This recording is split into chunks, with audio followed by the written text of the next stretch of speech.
Hi. Hi. Welcome to Why Are We Like This, a Heartstopper podcast. I'm Ashley, she, her. I'm Alyssa, she, they. And today we are here to talk about Season 1, Episode 1, Meet. So this episode was written by Alice Oseman, inspired by her original work, and was directed by Eros Lynn, which I didn't totally just have to look up on YouTube about 5 minutes ago. God, I love the Welsh. And this is the episode, according to IMDb, where, stuck in a secret relationship, shy Charlie starts to crush on Nick, the school's popular rugby star, and joins the team against his friend's advice. Fair assessment? But there's so much more. Yes. Should we start right off with just content warning? Yes.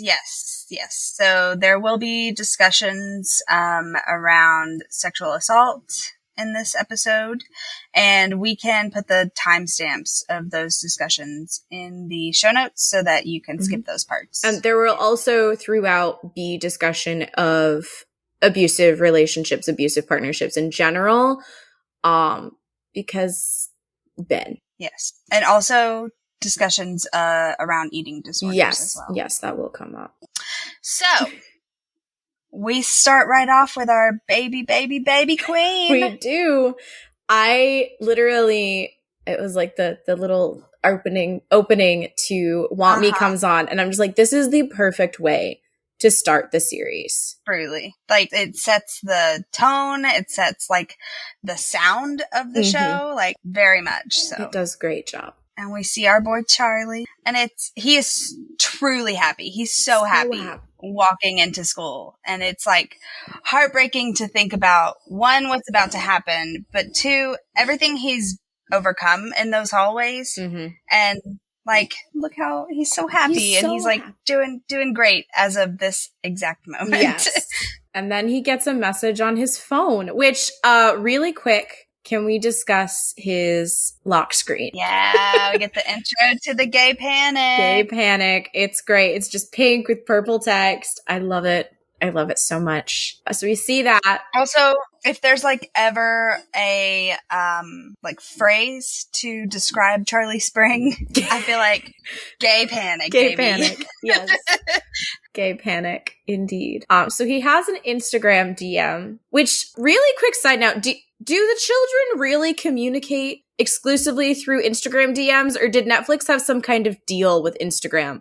Because they exclusively communicate textually through Instagram. Yeah, but I feel like in the comics even, it's usually Instagram. Is it? Okay. Maybe it's a British thing. Add it to the list. Georgie! Yeah.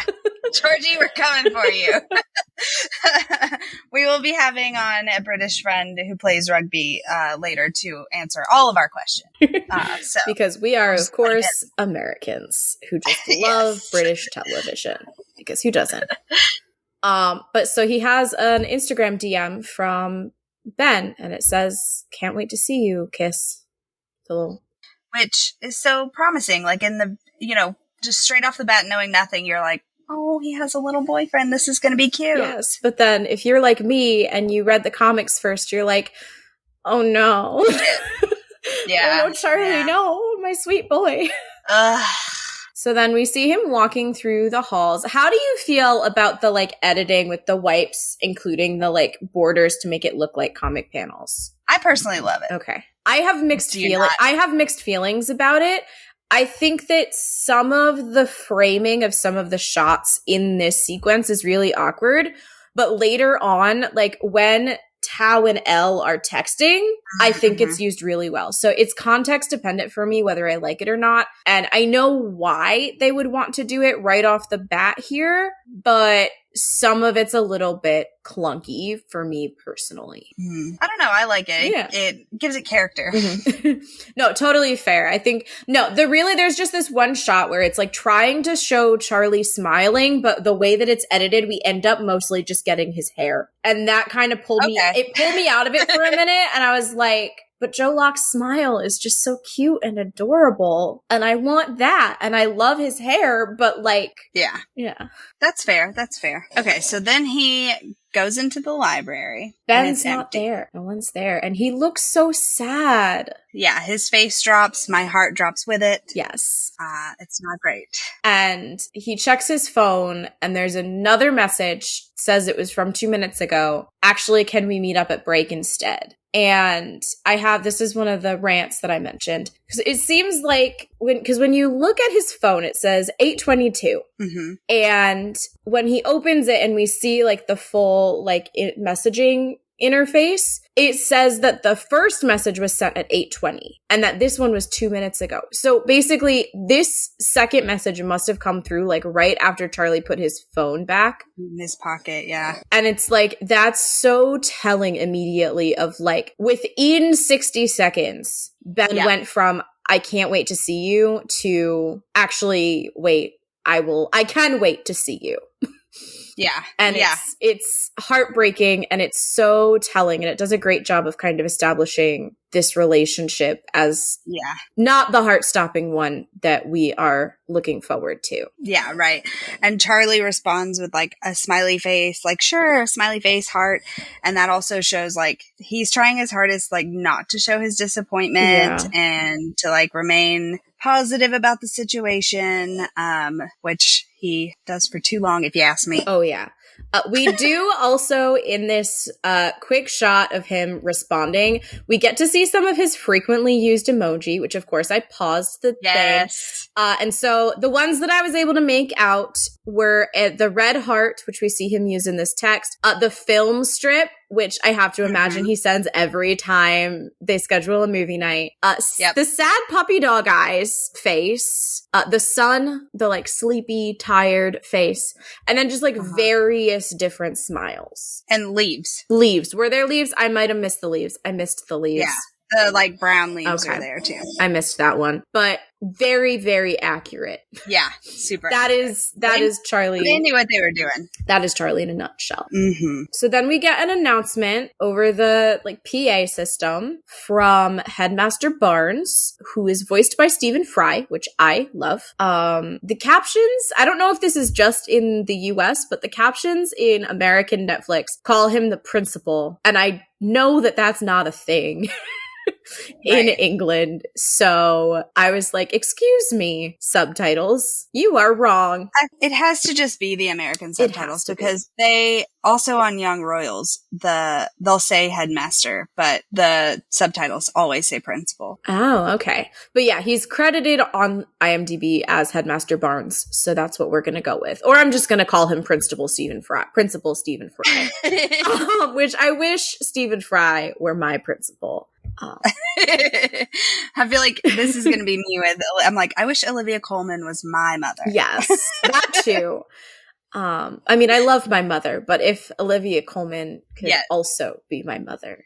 Yeah, second mom. Yes. But so Stephen Fry makes an announcement welcoming the students back from their break, right? We're right back at the start of the new calendar year. Right, mid-school year, and reminds everyone that their form groups, which I assume are similar to homeroom in the US, just kind of based on everything that happens, are going to be mixed amongst all of the different school years now. So you're going to have students from, every single year in your form group now, which I guess before they were, grade specific, and now they're not. Yeah, the way that it's announced really makes it sound like it's a new thing. Yes. Mm-hmm. And also the fact that like when Charlie goes into the room, it's kind of set up as this is a new and different thing. Yeah. But again, we're going to have to ask for clarification on that. But Charlie has very helpfully written on the back of his hand, new form group B25, which is also very telling, the fact that it's on the back of his hand. Right. And the placement of it as well. Yes. But also different because in the comics, he just like has a letter that I assume they sent home. Yeah. Right. But I much prefer chicken scratch on the back of your hand. Yeah. Well, that's also just like more accurate for a teenager. That paper's going to get lost for sure. That paper is taped up to the fridge because Charlie's parents wanted to make sure that they knew all of this information. That's on the fridge. That's not that's not going in Charlie's hands ever. Yeah. Mm-hmm. So he walks in and he gets greeted by this teacher, Mr. Lang, who I personally love. I'm like, yes, he's so apathetic. Like, he does not give a fuck. He's like, whatever, here's your seat.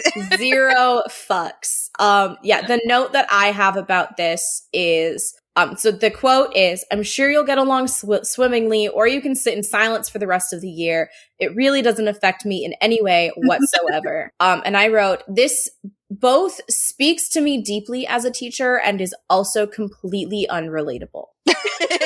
Because so many of the things that my kids do, I'm just like, yep, it does not affect my life in any way whatsoever. Seating arrangements, however, very much do affect your life whatsoever. I will say I teach students of a different socioeconomic background than the students in Heartstopper. Also, they are real students. They are also preteens.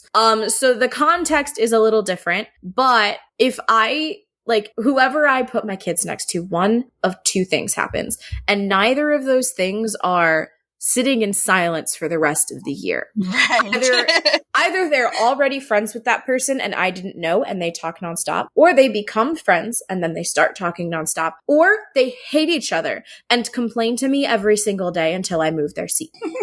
So that is the reality of the situation, but I aspire to this level of 0 fucks given. Yeah. Mm-hmm. But we should rewind a bit because before we discover that Mr. Lang gives 0 fucks, he tells Charlie that he's going to be sitting next to Nicholas Nelson. And we get like a shot of his like shoulder. Yeah. We don't see his face or anything. There's conveniently someone standing in the way. And then we learn that Nick is in year 11, which is 1 year older than Charlie, and that he is one of the rugby boys. And this is what we learn about Nick before we see him. Yes. And then finally, after the teacher has really let Charlie know that he does not care, Charlie gives us a very angsty eye roll and a little sigh. Which is accurate. Yes. And I feel like not enough people talk about Joe Locke's face acting talent. Because we see all of it wash over him in this moment where he turns and sees Nick and the sunlight comes through and we get our little rainbow glare on the screen. I literally wrote, there's a lens flare that radiates out from Nick like he's the sun, which, given that he's a sweet golden retriever boy, is absolutely perfect. Because that's the other thing. He is a golden retriever boy. Yeah. Yes, he is. Mm-hmm. Also, there are 2 desks and 4 seats. And then we never see that again.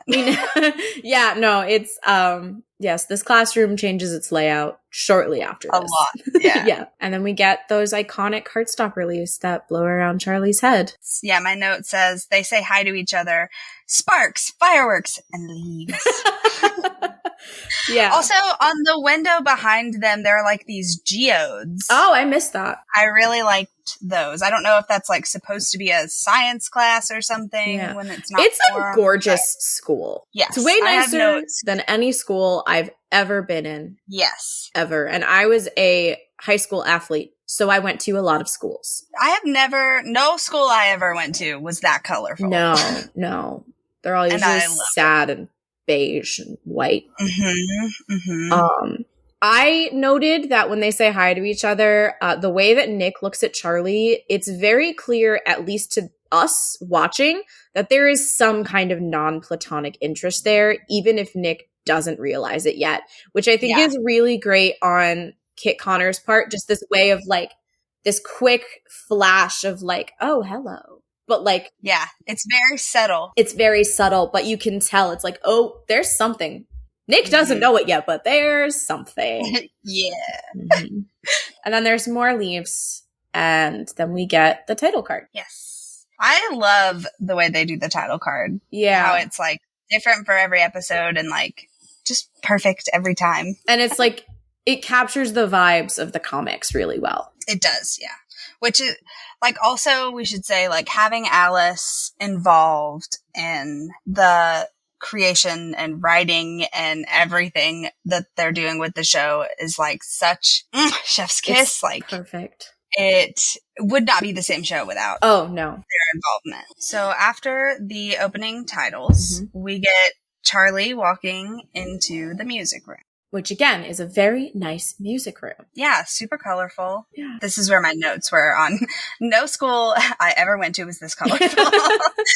And then we get Ben apologizes for canceling on Charlie in the morning. And kind of, this is our first look at Ben. And right off the bat, he seems very cool. He's got the like swoopy cool guy hair. And he's leaning against the wall, which cool guys lean. I don't know where I learned that, but culturally, we all just know that cool guys lean. And I'm right now thinking of that interview that Matt Smith did for House of the Dragon, where he's like, Damon's a leaner. He likes to lean on things. And I'm like now replacing Matt Smith with Sebastian Croft talking about Ben. And that is, he likes to lean on things. He likes to lean on things. And he says, I missed your face so much. And I almost believe it. Yeah. It's like, he's doing the classic thing, right? Yeah. Where he's like, oh, I fucked up. So let me just like shower you with compliments and affection and you'll forget about my fuck up. Yeah. And then he immediately ruins it because they kind of like have this quick little chat. How was your Christmas? And as soon as Charlie starts talking about his Christmas, Ben kisses him to cut him off. And my notes say, but in a shitty way, not in a cute way. Yeah. Because there's definitely a cute way to do that, and it's not this. And like, you ask the question, you're not even going to let him finish answering it. And it's because you don't give a fuck. Like, this is just showing us straight out the gate that he does not care about anything that Charlie has to say. This is the first time that I wrote, fuck you, Ben. Yeah. He is there for one thing and one thing only. Mm-hmm. So then, like, they're kissing and the bell rings and Ben just leaves. He wipes his mouth. Oh, God. Yeah, it's awful. He wipes his mouth, is like, see you later. Still don't tell anyone about this. And leaves before Charlie can say anything. And then we get that adorable little wave. Just bye. Through the window. Bye. He's so sad and confused and deflated. This is not how we like to see our Charlie. Yeah, it's like immediately just like thinking back to those first moments where he's so happy. And that's gone. Gone. Yep. So then we get our first montage, or second montage, really, of the episode, which is just Nick and Charlie encountering each other at various places on the school grounds, saying hi to each other. And I love that one of them, the first one, is just they're both trying to walk through the same door at the same time. Yeah. And it is not a wide enough opening for two humans. And so they're just like shoulder to shoulder and they just go, hi, hi. And like the angles at which they come at each other, there's no way that they didn't, like, at least Charlie, because Nick was looking at his phone. Yeah, fine. Nick was texting. Charlie was just looking down. Mm-hmm. Like, you would have seen motion. It's just like, but of course, like, they would have, both of them would have let it happen, even if they did see it. Like, no. Yeah. I also did note here, don't text and walk, friends. Yeah. Unless you're trying to bump into your crush in a doorway. But, like, also, that sounds really uncomfortable. Like, my shoulder hurt. Yeah, they hit hard. Yeah. But also, okay, so I wrote it down. There's 1, 2, 3. There's 4 highs before they start the maths chat. Yes. And every single one of them, Nick said hi first. I didn't even note that. I just wrote down which ones they were. Because it's they bump into each other in the door, they see each other in the hallway, they sit down in form together, and then Nick is like working on his math homework in the hallway. Mm-hmm. And every single time, Nick is the one that spots Charlie and says, well, I'm sure Charlie was looking at him, but, you know, he looks up and says, oh, hi, every time. Which I feel like also tells us a lot about Charlie's personality of like, oh, like, there's no way that Nick is notices me outside of when we're sitting right next to each other. Right. Like, you know, like that like angsty teen thing of like, of course my crush doesn't even know who I am, even though we sit next together in class. Like, sit next to each other in class. Yeah. So also, like, there's a bunch of people out there that talk about like how much harder Charlie fell for Nick than Nick fell for Charlie. And I'm like, episode one begs and to differ. Nick is saying hi to him every fucking chance he can get. Like, the boy is fallen already. Yeah. It's just that he doesn't know it yet. Yeah. In the words of Baby Queen, he wants him and he just don't know it yet. Yes. Listen, that just came to me. Like, I literally just, like, we're talking about this and that song has been stuck in my head all day. And I was like, wait a minute, it's perfect. It was a perfect song for it. But yeah, and so then Charlie asks if Nick is in fact doing his math homework on his way to class and says that that is chaotic, which, as a teacher, I disagree. The truly chaotic thing would be frantically trying to complete said homework as the teacher is walking around trying to collect it, up till the moment that the teacher literally slides it out from under your pencil as you are still trying to write, leaving just like a long line of shame down your paper. Well, to be fair, we didn't see how far he got. Maybe that was the case once he got to class, because he took a break to flirt with Charlie. Yes. And Nick thinks that Charlie describing him as chaotic makes him way cooler than he really is, which is fair because Nick is secretly a dork. True. And Charlie offers to do the homework for Nick because he's a math genius. But Nick has drastically more integrity than any student I've ever encountered, both in my careers as a high schooler and as a teacher, and says that if Charlie does it for him, he won't learn. Which I also have a lot of opinions on, just because, like, I don't necessarily think that homework helps you learn, but that's a different diatribe for a different day. I related to Charlie in this moment because I did a lot of people's homework. I did in hopes that they would like me. Oh, I did too. Including my current partner who I met in college, and literally we had study group together, and I would just be like, I did this for you. No, I would, you know, when I did have classes with my friends, I would do the homework and then we would do it because I swam competitively in high school. So like I would do the work and I would like answer it and I'd be like, yeah, guys, it's whatever. Right. Or I remember this one time that we had a group essay, which teachers never assign a group essay. That's fucking annoying. This was in 12th grade English. We had a group essay and everyone wrote their parts, but half of those people didn't understand basic conventions of like English grammar. So I then rewrote the entire thing at 11 o'clock at night the day before it was due. Yeah. We got an A. The teacher knew that I did it. The teacher knew that I did it. He was like, why would you do that? And I'm like, because I wanted it to be good because my name was on it. Yeah. Because I was also the best writer at my school. Yeah. Also, after I graduated high school, I worked at a gas station. And so teenagers came in a lot. So I had a side business of writing papers for kids. So they're arguing about this maths homework. No, we're going to call it math homework, like the Americans that we are. There will also be no U's in our colors or our favorites. And Charlie makes some moves, being all flirty and physical and trying to get the paper, and Nick is fighting him back, and my note is in all caps, and it just says, these boys are flirting with a capital F out here in the corridor. Truly, the only people that have no idea what's happening is them and Tao. Oh, Tao. My note just says minor flirting. Minor in quotes. And then amidst all of this wrestling, Nick accidentally draws on Charlie's hand and fixes it by adding eyes to turn it into a smiley face. And then Ben comes and fucks it up. Yeah. And that's like also very telling of like Nick and Charlie's relationship. Yeah. Like Charlie being like, how dare you? And Nick being like, I can fix it. I can make it better.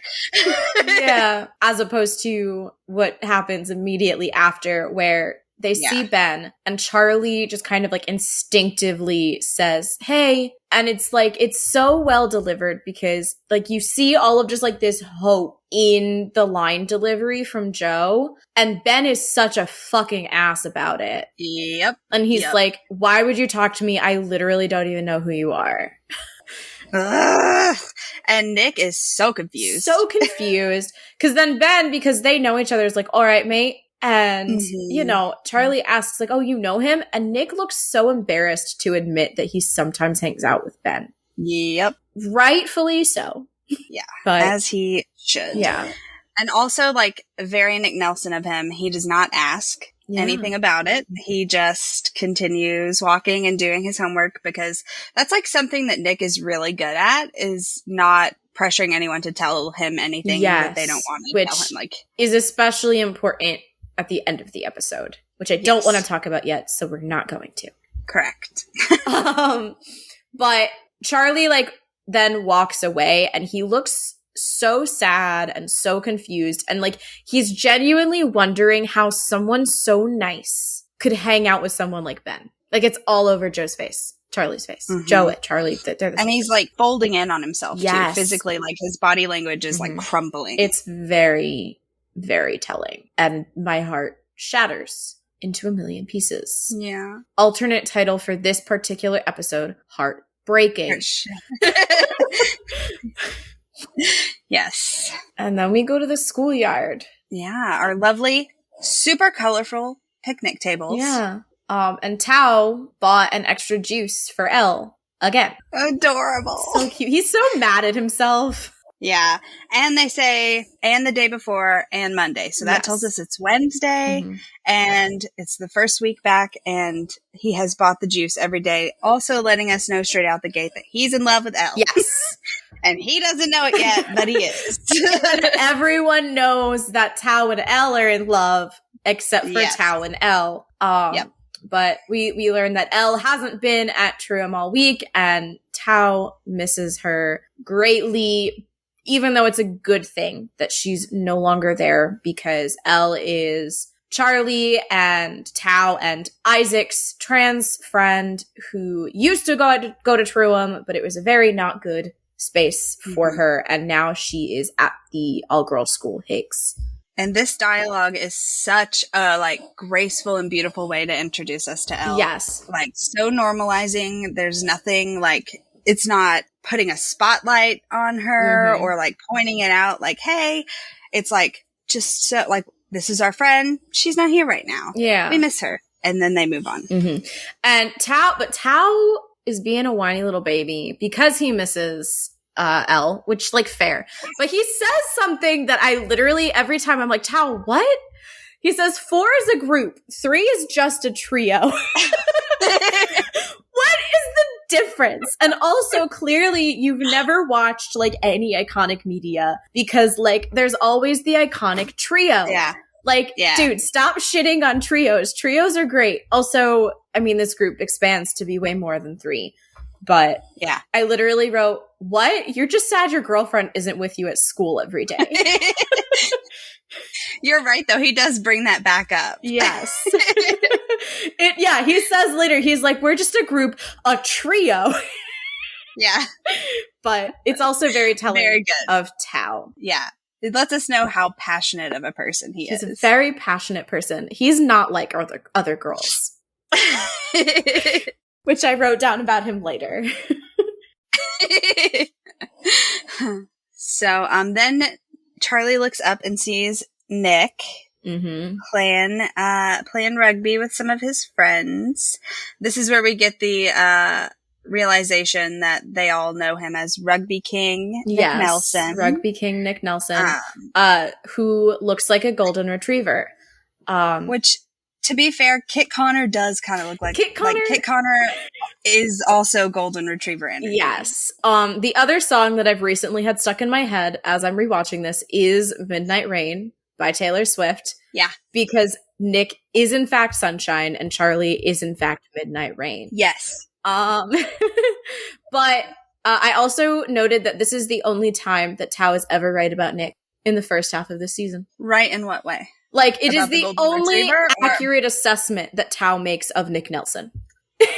Yeah. Like, everything else he says is just these, like, really judgmental things that I don't think are necessarily fair. Yeah. Even the way that he talks about Nick being a rugby lad. Yeah. This is the only time that Tao is correct in his assessments of Nick, is that he looks like a golden retriever. He goes pretty hard with the assessments. Yes, he does too, so.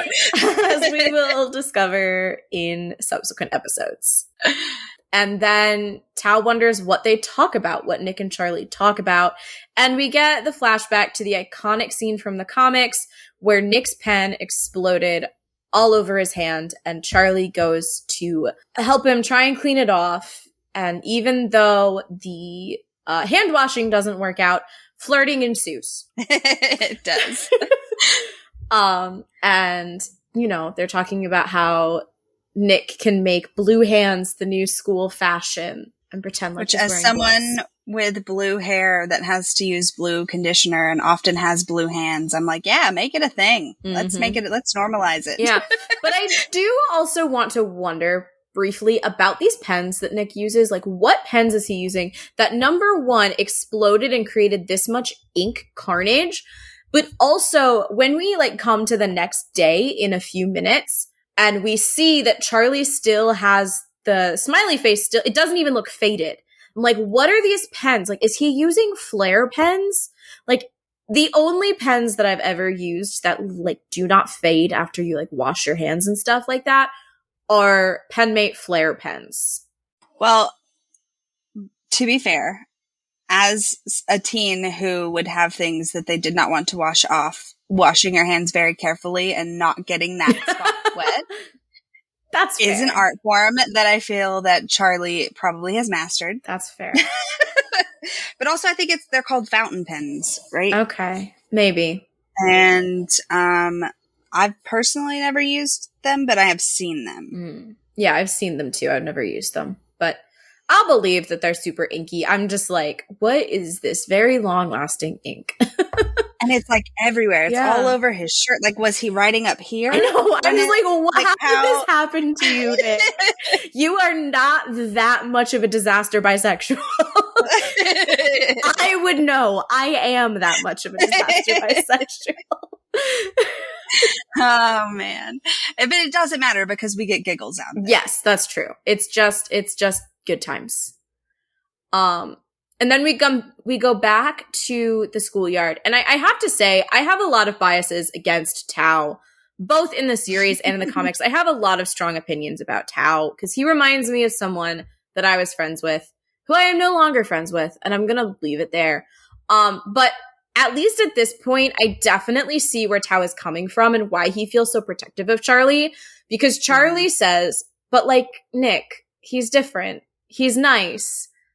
And I can't help but roll my eyes. Even though I know that Nick is in fact different and nice, I can't help but roll my eyes because like my own protective friend, like mama bear instincts just like are going off because if someone in real life, like one of my real friends said that to me, I would probably respond very similarly as Tao does in this moment.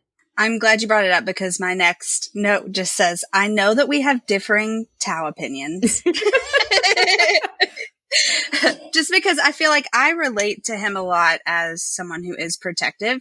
And in high school, I did not know how to effectively emote that. Yeah. And it's super easy to cross that line between protective and like controlling. Yeah.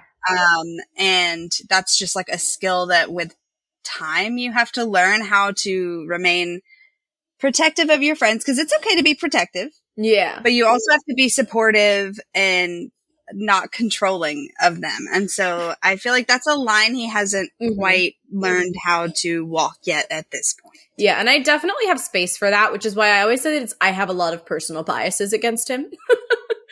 Because of my own experiences with people like that in high school.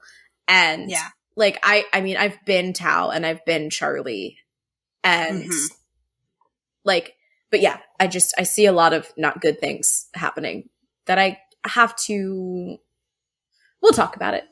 Can we talk about Joe's line delivery of, but Nick. Yes. I was like, so good. Like, so good. I'm like, at least Charlie's starting to realize what's going on here. Oh yeah, he knows. The way he like nervously like comes in on himself when he says, but like Nick, he's nice. It's like, you don't make those emotions when you're talking about a friend. Yeah. I do want to briefly acknowledge Isaac's existence. Yes. Because he's here, he doesn't really say anything. And this becomes like a running theme of Isaac just kind of hanging around, reading a book. I looked it up. I found an article that breaks down every single book that he reads in the series because I couldn't get a clear shot of what it was. And it's Dune Messiah by Frank Herbert, which is like the 17th book in the Dune series. And in the article that I found, it actually has an interview with Patrick Walters, who's one of the executive producers. Yeah.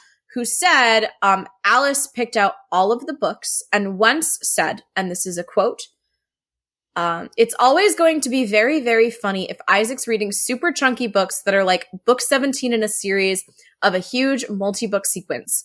And then the next day, he's onto something completely different. Like, wouldn't that be really funny and iconic? Yeah. And obviously it is because everyone's always like, what book was that? What book does he have in his hand?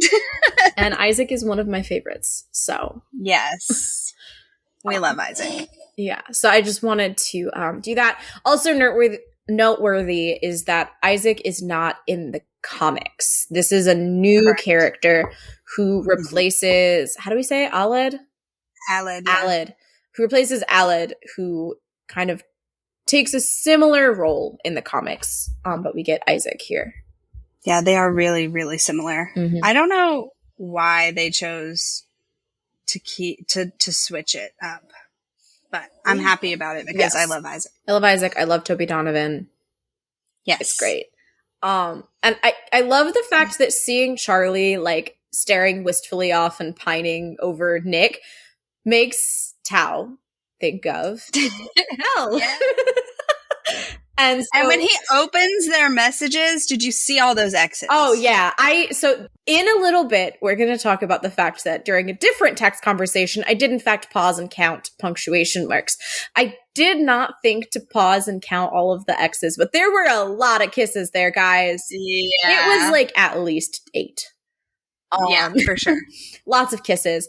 So he goes to text Elle the news of Charlie's new crush on a rugby lad, which of course is scandalous.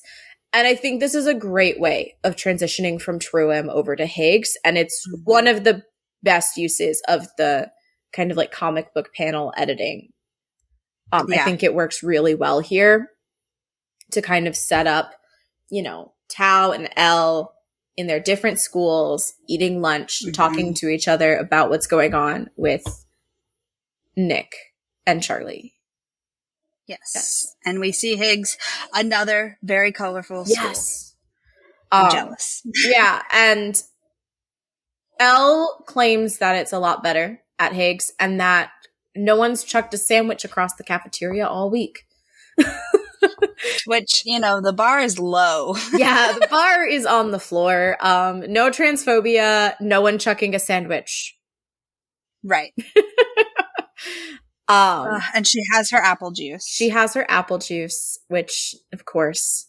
And Tao asks if she's made any new friends, and we can see that she's sitting by herself. And, like, there's no one at her table, and she's, like, looking around. And she says that she has made friends and that everyone's been really nice. Yeah, sweet girl. And my heart breaks. It's so hard, like dealing with being the new girl and like trying to make friends, especially coming from the environment in which she is coming from and the fear she's probably carrying around. Mm-hmm.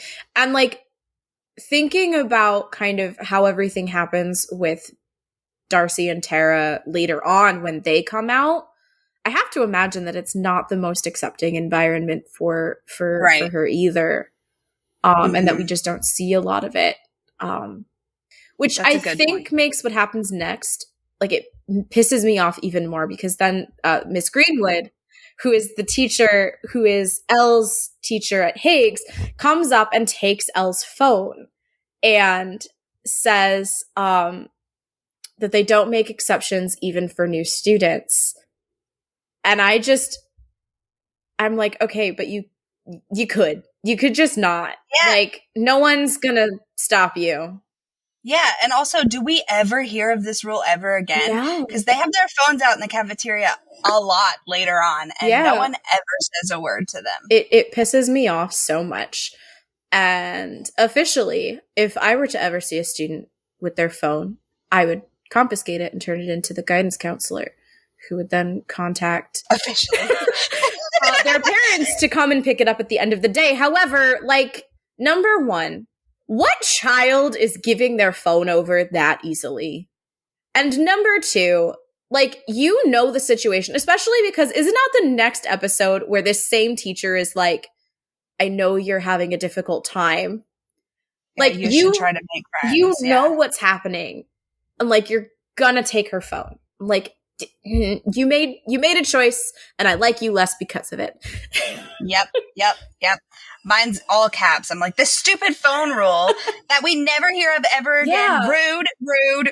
Because when Tara posts the picture of her and Darcy, they're like on their phones in the cafeteria, like deleting Instagram comments. And there's the scene where they're like, got tongue-tied before I even started. There's the scene where Tara's on her phone and Elle's on her phone, and Darcy's like, well, this is a great chat we're having here, guys. Yeah. Like, and it's like, they're constantly on their phones after this. Yeah. This makes no sense. And I get, like, if it were an in-class type of situation. Yeah. But this is cafeteria. So the next morning, Charlie arrives wearing all black Converse, like the Converse model that he is. And he gets a text from Ben to meet him in the library. And so then we go to the library, and Ben, because of course, a shithead, we go meet him. Yep. And again, he starts off by immediately apologizing and trying to throw compliments. Yeah, and so here's the other thing, too, because he apologizes for ignoring Charlie, which feels like an understatement, because ignoring someone is one thing. Like, literally saying, I don't even know you is a whole nother level of mean that Ben is undercutting by saying that he was ignoring Charlie. Yeah, it's not ignoring if you're responding to them. Yeah. Ignoring would have been walking past him and not saying anything. Yeah. And Charlie looks super uncomfortable and super upset throughout this entire conversation. And he's very much realizing that this is not something that he wants. Right. And this scene is like really hard to watch because you can see Charlie his body language is like he's turned off. He's not engaging. Mm-hmm. And Ben leans in and kisses him and he does nothing. Mm-hmm. And instead of questioning that and searching for that consent, he just continues until Charlie gives in, basically. Yeah. And it's terrifying and horrible, and I hate it. I hate it. So much hate. So then we go to the very colorful art room. First, though, we get a shot of his smiley face hand. Oh, yes. And that he has not washed it off. That is where I accidentally skipped over that note where I'm like, what is this pen that does not fade? Yes. But yeah, so he like looks down at the smiley face and he's realizing. Which tells us, that's what he wants. Mm-hmm. Yeah, he knows. And then we go to the very colorful art room. And we get a shot of Charlie not eating his lunch. Mm-hmm. I love Mr. Ajay. Oh my gosh. What a gem. He is both everything I wish I had in a teacher in high school and everything I aspire to be now. Yeah. He's amazing. He's grading some Heartstopper leaves. I missed that, but I knew he was grading something. The notebook, it's like some drawings of leaves. Mm-hmm. And he's got on his pride pen, letting us know straight out the gate.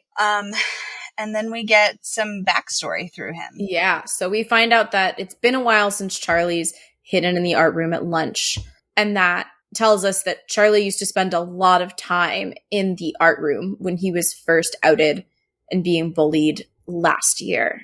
And so Mr. Ajay, being the incredible teacher that he is, makes sure that Charlie is okay, that he's not being bullied. And I can't remember what it was that he said, but it reminded me of something that I say sometimes is like, do I need to have a strongly worded conversation with someone?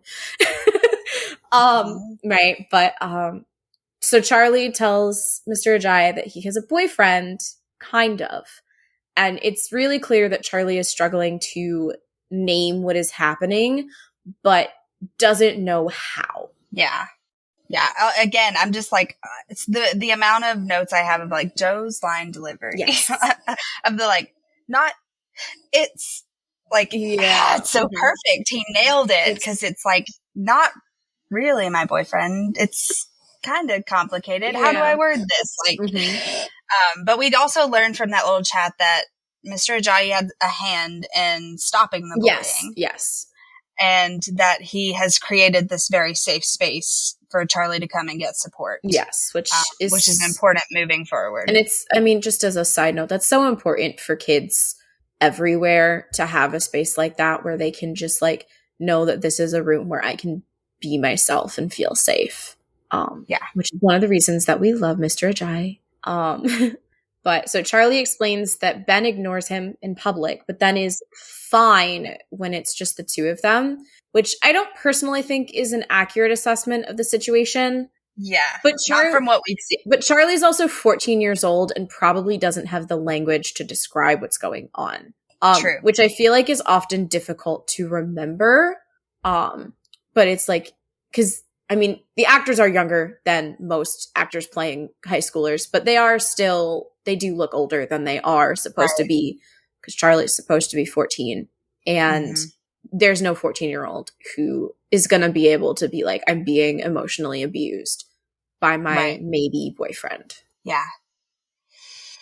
And I think Mr. Ajay does a really good job of handling it. He gives advice, of just kind of like, have you talked to your boyfriend about how you feel? And it's great because Charlie just is like, no. And Mr. Ajay is like, have you, maybe you should. And Charlie just like rolls his eyes and like folds over. And it's so accurate because I've had this happen before, like with my siblings, with my students, where it's like you tell someone something, like the next step seems obvious. And you're like, so have you done this thing? And it's either because it hadn't occurred to them or because they don't want to. And I think in this instance, it's clear that Charlie doesn't really want to. Like he knows he should, but he doesn't want to, which I think is fair given everything that we've seen. And we know Ben's not going to take him seriously. Mr. Ajay doesn't know that. But Charlie does. And just the response from Charlie is just so accurate of like, I don't want I know and I also have to, but I don't wanna.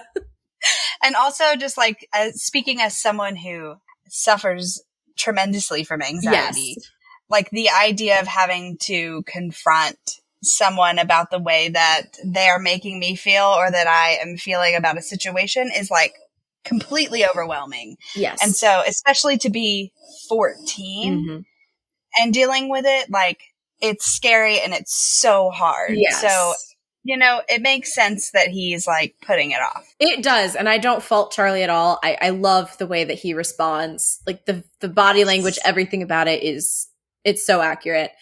And then Mr. Ajay asks if Charlie wants to break up with Ben, and he doesn't know. And Mr. Ajay asks because we know that Charlie has a support system. He has Al and Isaac and Tao. And, you know, so Mr. Ajay asks, like, have you talked to your friends about this? And Charlie insists that they wouldn't get it because they're not gay. And Mr. Ajay is so done with it. Like, they've had this conversation before. Yeah, the look that he gets on his face, so he's just like, we're doing this again. Oh my god. Yeah. Which we know the real reason is because they don't know about it. Yes. But yeah, it's just a perfect moment. Mr. Ajay is perfect. And I love that he's not going to sugarcoat our baby. Like, he's not going to sugarcoat anything. He's not going to baby Charlie in any way. He's going to give him, like, open and honest, straightforward answers and advice. Because you just, like, especially someone who's been through the trauma he's been in, you don't want to, like, give them any sort of, like, I don't know. I don't want to say false hope because that's not what I'm trying to say. But, like, you don't want to lead them in any uncertain direction. Yeah, exactly. You want to be like, this is the way forward. Go. Yeah. You have to deal with your emotions, and you're going to have these conversations. Good luck. Yes. And that's exactly how it goes all the time when you're actually dealing with kids. So we go to the school gate at the end of the day, and Charlie sees Nick tossing, a rugby ball. He's like playing catch. And yeah, you know why he sees him though? Because we hear Harry say, "Oi, Nick!" I missed that. I laugh every time because it's so like very typical jock, like the way that he yells it, just like, "Oi, Nick!" Like, and then when it cuts over, like he's not even anywhere near Nick. He's like directly behind Ben. Yeah, and Nick is like tossed. So like, who knows what he was trying to say to him? Who the hell knows? But then we also see Charlie also sees Ben kissing a girl. And like his face goes from like so happy because he loves Nick and doesn't want to admit it yet, to like heartbroken in a matter of nanoseconds. And panicked. He doesn't know what to do. And he runs away. Right, because Charlie is a flighter. He is not ever a fighter. Yeah. He's on flight every time. Yes. Which is better than being a freezer. I'm a freezer. True. Okay. But yeah. It definitely depends. If it's a physical altercation, I will punch instinctively on, like, without even thinking. Yeah. But if it's like conversation, I'm out. Yeah. Like, gotta go. Yeah. And then we see Charlie laying in bed trying to text Ben, and he writes, "Do you have a girlfriend?" and deletes it. And then he writes, "I hate you," in all caps, with 13 exclamation points. This is the point where I started pausing and counting. There are 13 exclamation points, which I personally think means Picture to Burn Taylor's version is next, confirmed. I knew that this was going to lead to Taylor Swift as soon as you said there was 13. I'm not joking though. There are 13. And it says, insert possible Taylor Swift joke here. That was my notes. And I've been flipping back and forth between just going with what I actually think is next, which is Speak Now. And like Picture to Burn just feels correct in this moment. Yes. Yes, absolutely. But so then he also deletes that and finally writes, "I don't want to meet up anymore," and hits send. And Ben freaks out. Yes. He responds with, again, I counted 11 question marks. And Charlie just says sorry, which he shouldn't, because Ben is the one who should be sorry. And he says, "For fuck's sakes, we aren't going to get caught." And it's like, that's projection, because you're the only one that is concerned about getting caught. Yes. I also have a lot of feelings about the choice of the word caught. Yeah. It's very telling about the place that Ben is at in his own journey, where it's very clear that, like, for Ben, he's still grappling with the fact that he thinks that being gay is a bad thing, because you only get caught doing bad things. It's true. That's a very good point. Yes. And, yeah, it's just very telling that that's what he feels about it. And then also, again, just like the gaslighting of telling Charlie he's the one who's worried about getting caught when that's not the case. Yeah. Which we see again a couple of times. And we also see him once again asking questions and not giving Charlie even a second to respond. Yeah, because Charlie's like literally like going to type something and then Ben says, "Don't ignore me, Charlie. Hello?" Mm-hmm. And it's all like very unsettling. It's just like, I've been there and I don't like it. Yeah. And so he turns his phone off and rolls over and goes to bed, as he should. Yes, that's the best thing to do. And then we get to the morning and Charlie not eating his cereal. Not eating. Mm-hmm. Yep. And then we meet Tori fucking Spring, everyone. Big sister icon. Sister. Yes. Also, this is a perfect introduction to her. Perfect. With her sneaking in, scaring the shit out of him. She's got her diet lemonade she's a slurping on, and she gives that little smirk at the end. Yeah. She's like, why is your face like that? Which is, in fact, older sister speak for what's wrong. And we get arguably one of my favorite exchanges in the episode. Yes. Charlie says that he broke up with his boyfriend, and Tori says, was he a knob? Charlie says yes. Tori says, well done then. Jenny Walzer just nails it in that moment. Yeah. I'm like, that is Tori Spring. Like, that is Tori Spring in a nutshell. Yeah, 100%. She just nails it, and it's perfect. And then we get on the bus and we get more Tori. There's not enough Tori in this episode, but what we get is... There's not enough Tori in this series. Yes, which is why we're going to read Solitaire. Yes. But then on the bus, she's asking Charlie about his hypothetical dream guy. Charlie does not understand the assignment. No, he does not. He does not understand what dream guy means. Because he says, someone I can have a laugh with, who's nice and kind, and likes being with me. I'd probably just settle for someone tall. Which also just goes to show, like, that he has, like, basically no standards. No, he doesn't. He's like, he just wants to be loved. I know. I'm like... And he doesn't understand that he deserves much more than what he's getting. And it's not even like, I'm like, the correct answer is like, I don't know, Chris Evans. Like, right, yeah. You name someone famous who you would totally go out with if given the opportunity. And that did make me wonder. I'm like, I wonder what Charlie's celebrity crushes would be. I only know what his fanfic celebrity crushes are. But also we should note that while he's describing his hypothetical dream guy, he wipes condensation off the bus window, and who does he look at?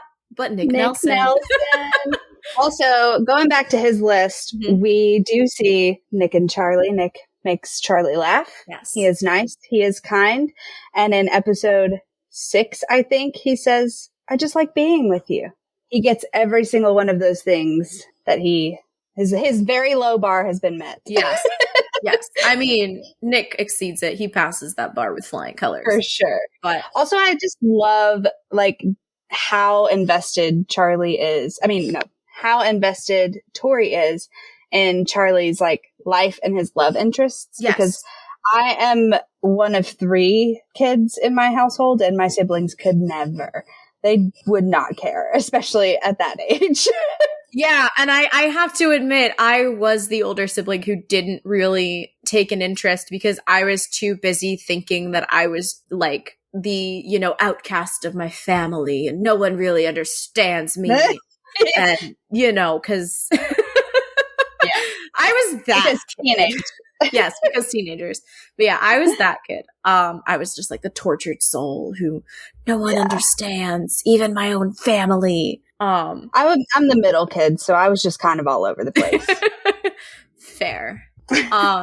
Oh, another injustice, though. Can we get Ollie in season 2? Bring back Ollie. Yeah, what's up with that? I mean, I understand from, like, a production standpoint that having a, like, young child on set fucks shit up in terms of, like, labor laws. But we need Ollie Spring. I want him back. Logistically, they won't be able to put him in, but that is the biggest injustice in the entire series.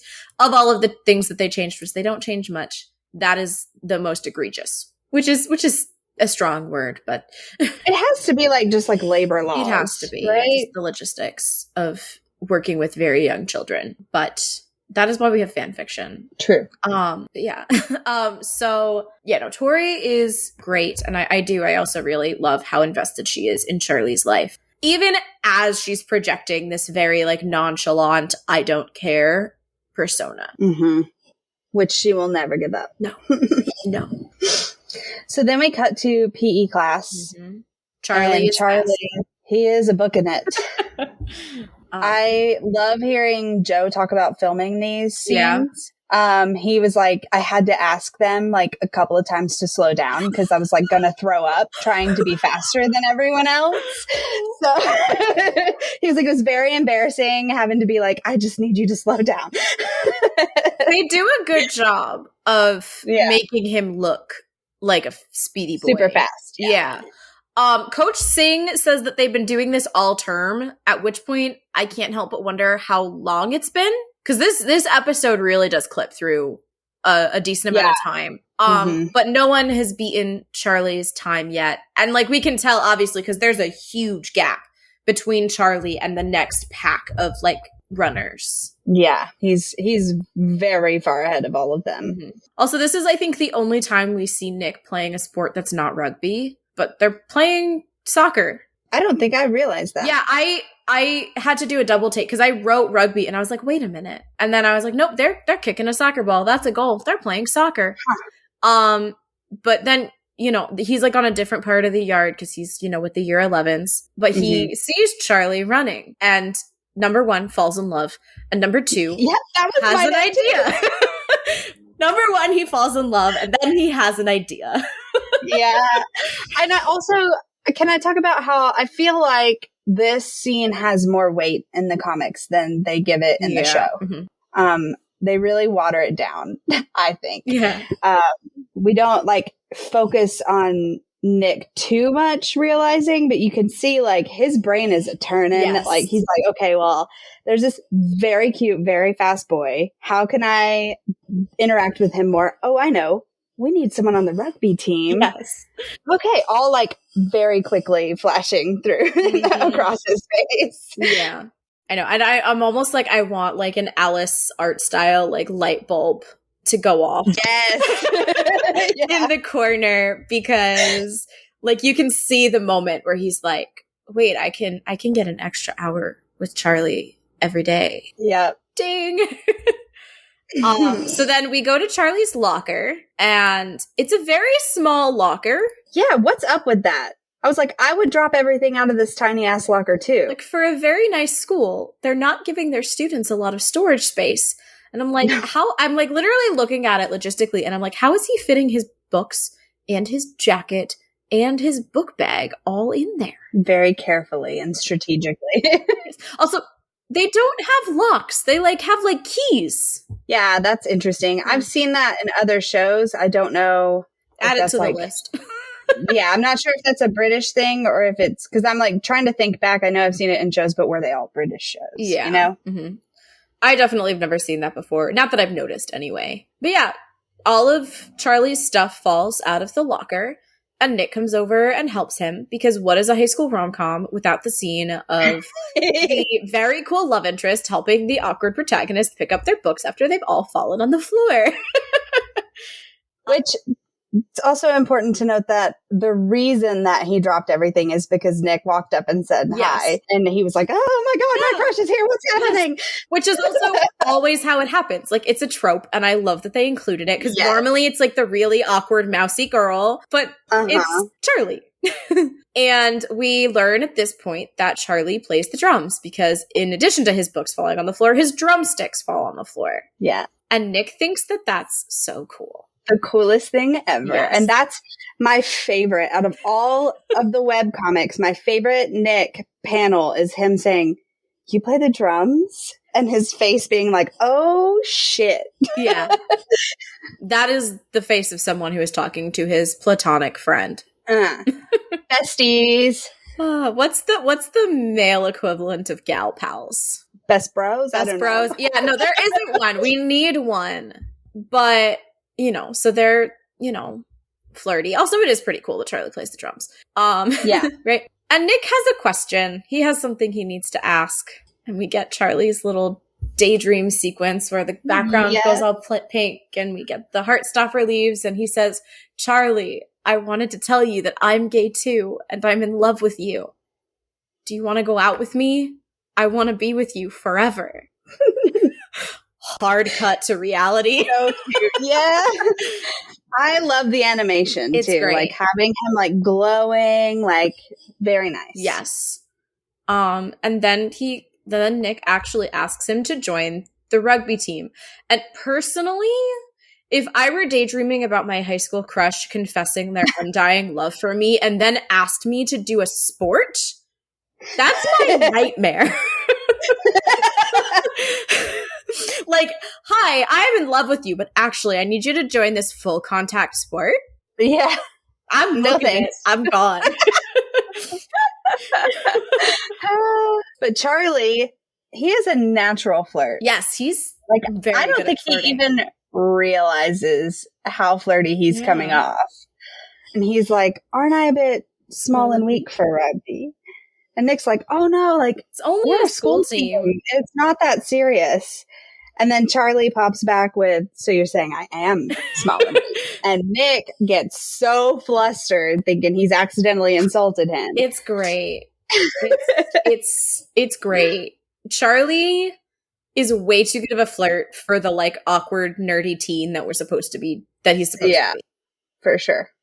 Tao doesn't like that Charlie wants to join the rugby team. Which I sort of get because rugby is scary and dangerous, and not for nothing, Charlie is very small and weak. Yes, and also he's not wrong in that that's exactly the type of person who was bullying Charlie just last year. Yeah. So it's a very rocky road that Charlie is deciding to take. Mm-hmm. And like also this is kind of where we start to see Tao's deep-seated insecurity of things changing really start to take root, because Elle is gone, and we kind of see with his like inability to buy one juice, right, that he's not dealing with the change very well, even though for Elle it's a good thing, and he acknowledges that. And then here he doesn't like it, and he gets very like defensive about it, but it's like he just doesn't want things to change. And we see that more when we have the like rugby montage in a little bit, but like this is where we're like really starting to see this kind of taking shape with Tao, of just like this fear of losing everyone. Yeah, he's extremely resistant to the change. Yeah. And Isaac is he's just there hoping for a love story to bloom. Yes. Isaac ships it. Yeah. He's like, please. Yeah. Finally. I also love when he's like, it's not a crush. I don't just fall for every guy who's nice to me. And Tao and Isaac just look at each other and smirk like, yes, you fucking do, Charlie. Yes, you fucking do. We've all been there. Yes. So then Charlie goes to the locker room, and before he like actually walks in, we overhear the other players talking about him, and they're worried that he's too young, too skinny. They wonder if he even knows how to play rugby.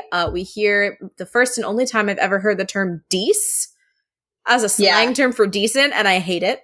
I don't know if that's just like a UK thing or what, but they're like, we actually want to be dece, and I'm like, no, don't like that. And then we hear Harry. Yep, say, everyone knows he's gay. And that's when Charlie, this is also showing us that, like, yes, Charlie is fight or flight, leans flight. Yeah. But he's also going to stand up for himself when it comes down to it. Yeah. So the second that they bring up that he's gay, he walks in the door. And the room goes quiet. But first the room it goes dead silent because they're like, oh, shit. Yeah. And then Nick hops up because he's nervous and he knows what they were just saying. Like the excited golden retriever puppy that he is. Yeah. And he says, hi. Then Charlie says, hi. And Harry is sitting next to him. And if you watch Harry's face when Nick jumps up and says hi is pure like, oh, I'm going to use this. This is going to be, it's like before we even know this character, he's like being mean and mischievous. Like, not great. Not great. Harry, not great green. and then, so then they're at rugby practice, and Charlie is now terrified. Yeah, he's so nervous. He's seeing it in action, and he's just terrified. And his can-do attitude left long ago. I love that line. Oh, she left long ago. I love that his can-do attitude is female. Yeah. And also gone. Nick tries to be very encouraging.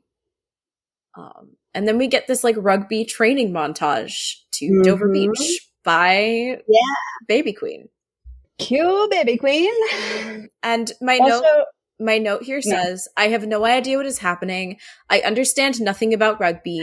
Someone please help. Nick looks great though. And then in parentheses, these are both mine and Charlie's thoughts, by the way. Yes. I kind of wrote down in this sequence, we do get to see them because it's clearly over, I would say several weeks, maybe. So we get to see their relationship develop because in the beginning of the montage, there's a scene where Nick has the ball, Charlie's open, and he says, Nick, and Nick does not pass it to Charlie. Yeah. And then we see them. What is this 1, 2, 3 squeeze bullshit? I'm very confused. I literally know nothing about rugby.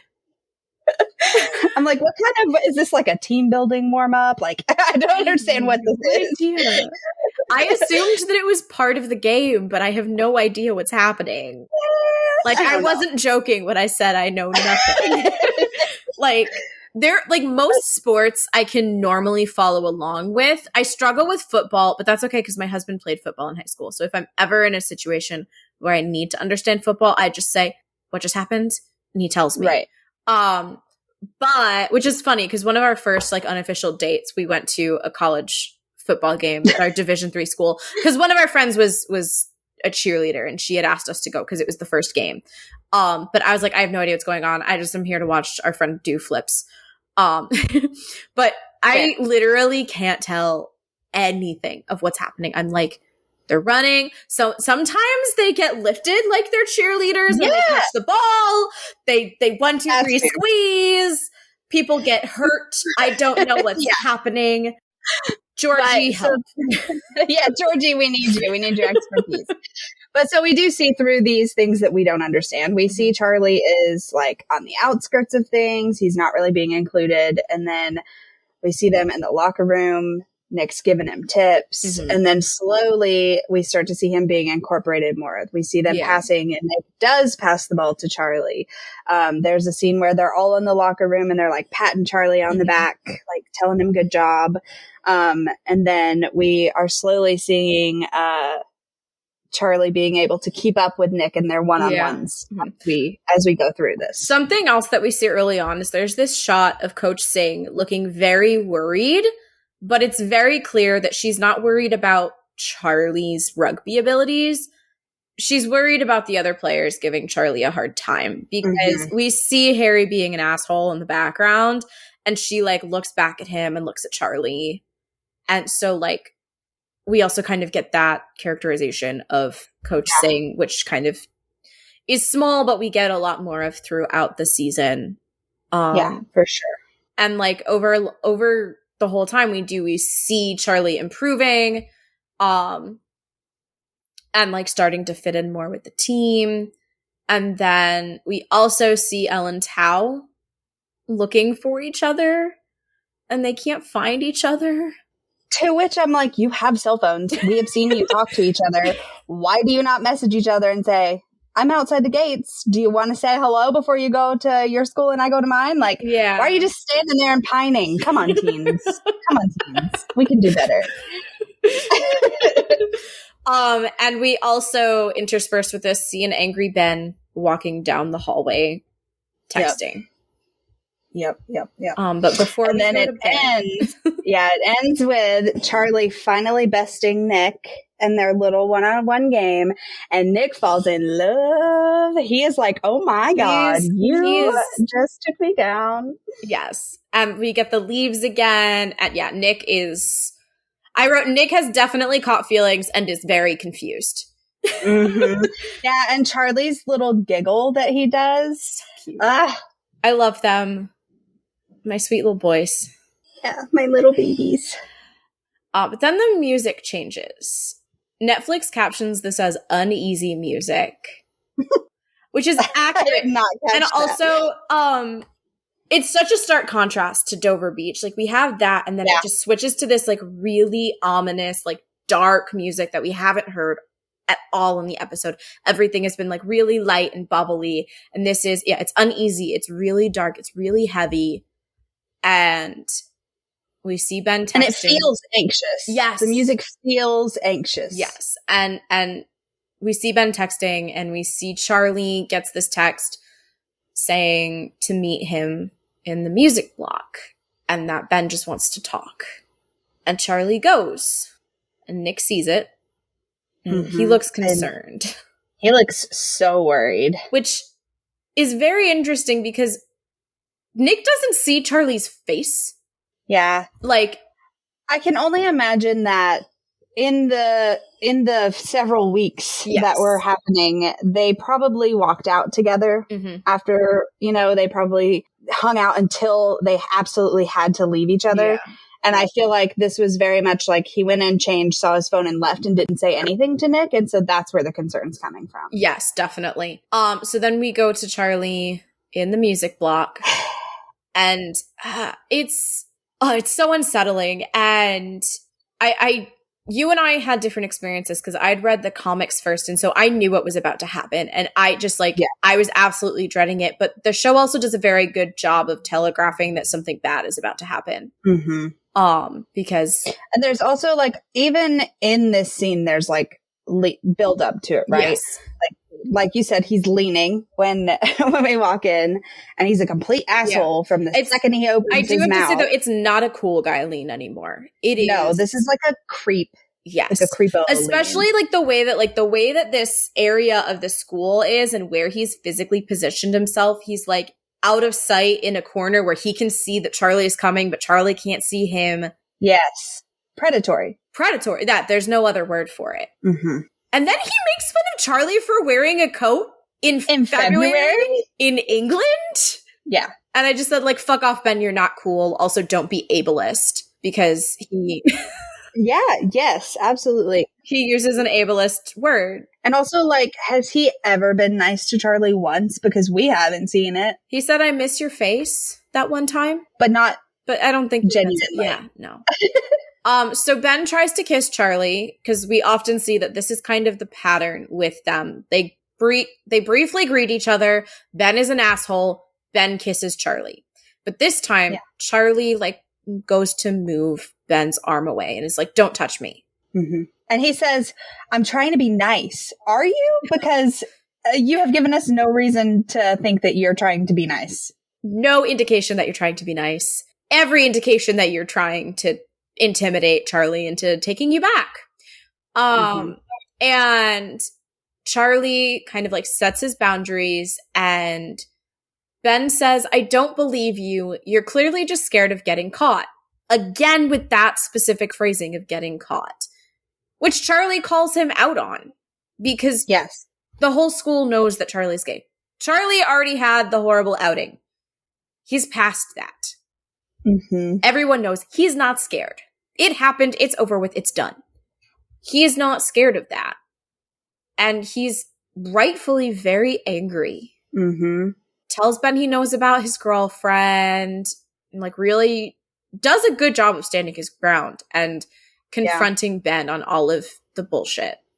And I think the writers did a good job with this scene, having him be both very mature and getting his point across, but also he gets some digs in there like a teenager would. Yes.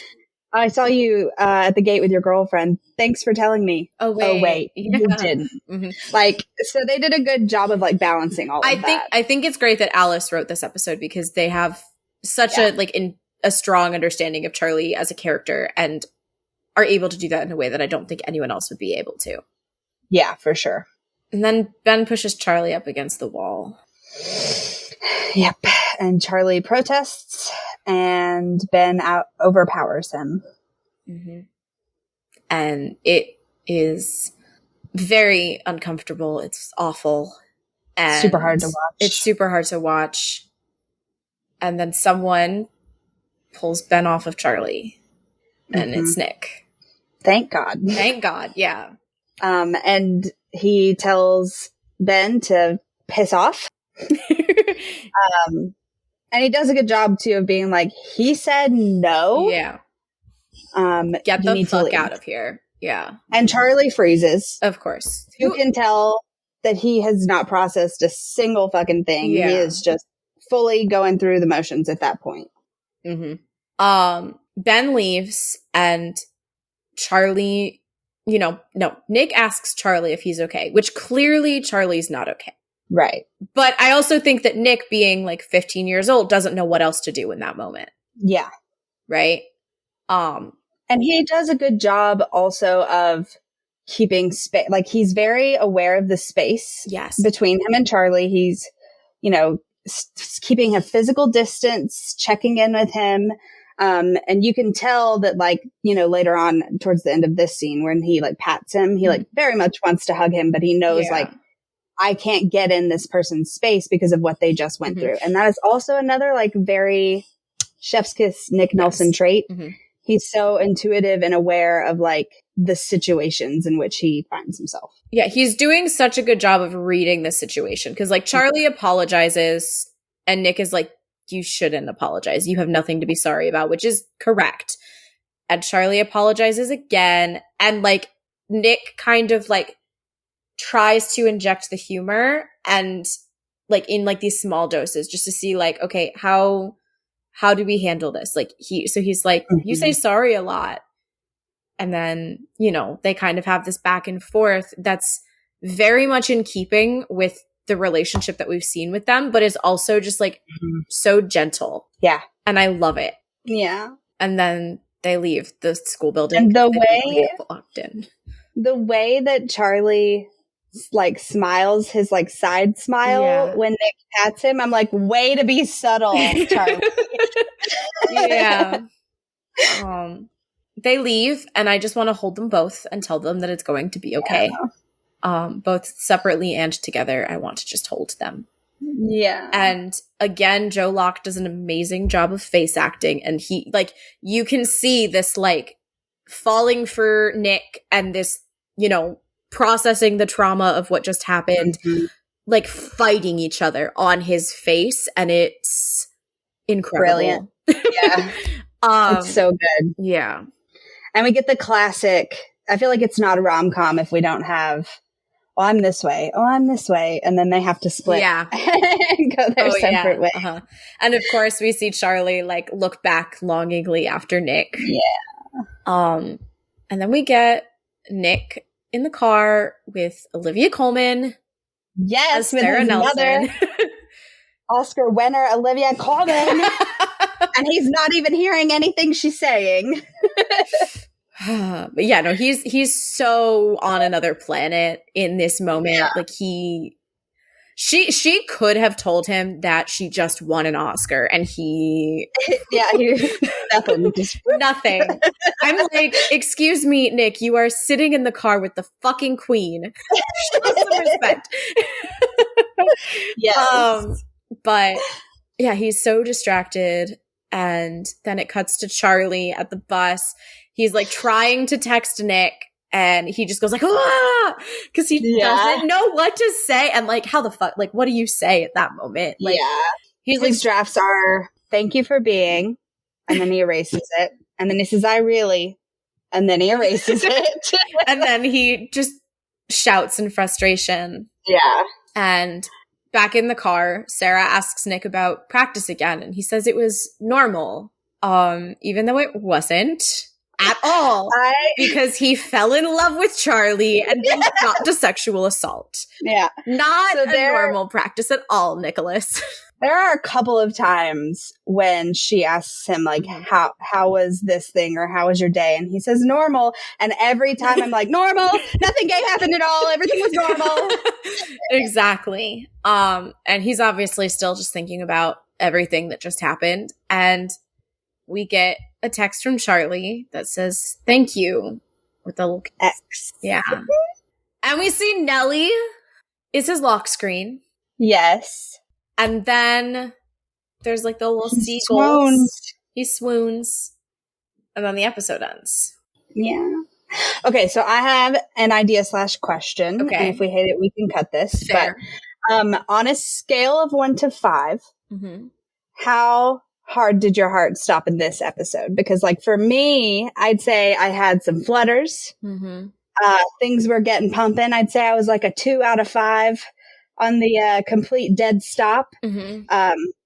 But thinking about, like, the upcoming episodes, it's definitely going to be a roller coaster for me on that scale. Yes. Yeah, this episode on the heart-stopping scale, like, I think a 2 out of 5 is accurate. On the heartbreaking scale, 10 out of 5. Yeah. There were definite scenes where my heart stopped, but it was not for a good reason. Yeah, not in the way that we want. Yeah. Right. I do like that, though. I was actually thinking something similar. But yeah, no, like a 2 out of 5, I think, is an accurate assessment. Yep. So this one was a 2 out of 5 on the heart-stopping scale. Yeah. So that was episode 1. Yes. What a great intro to the series. It really is. They did such a good job of jam-packing this episode with so much backstory. And you don't even really realize, like, how much backstory you're getting because everything is so compelling and, like, just so well. The cinematography, like, everything just, like, 10 out of 10 use of montages. Yeah. Yes. My montage notes got a little intense. Yeah. But yeah, no, they did a really, really good job of introducing us to the characters that we meet in this episode. Obviously, we have a few more that I'm very excited to meet in the near future.